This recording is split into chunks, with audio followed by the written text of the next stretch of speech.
Mga kapulisan ng 68,000 pisong halaga ng ilegal na droga mula sa 2 menor de edad sa ikinasang buy-bust operation sa Cebu City. Yan ang tinutukang balita ni Patrolwoman Annalyn Canoog.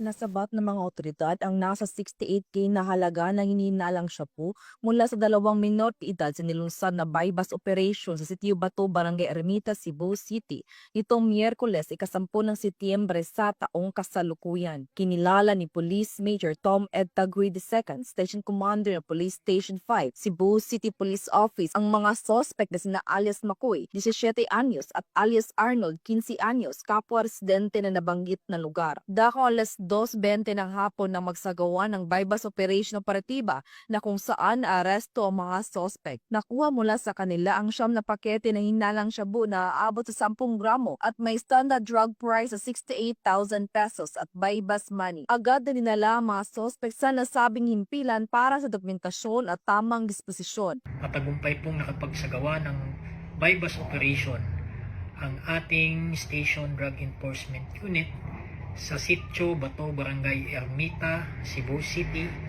nitong alas 2 ng hapon, September 10, 2025.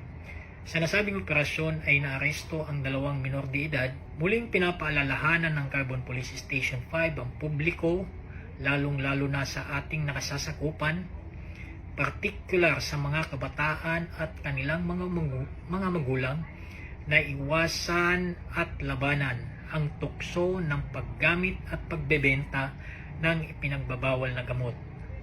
Ang droga ay hindi lamang nakakasira ng kinabukasan, kundi nagiging sanhi din ito ng krimen at iba pang kaguluhan sa ating komunidad. Naniniwala ang Carbon Police Station 5 na ang tagumpay laban sa iligal na droga ay nakasalalay hindi lamang sa aksyon ng ating kapulisan, kundi sa pakikisa na rin ng ating komunidad. Patuloy ang maigting na kampanya ng kapulisan laban sa iligal na droga bilang bahagi ng advokasya para sa ligtas at maayos na pamayanan sa ilalim ng bagong Pilipinas. Mula dito sa Cebu City, ako ay ang PNN correspondent, Patrolwoman Annalyn N. Canoog, alagad ng batas, tagataguyod ng Balitang Pulis.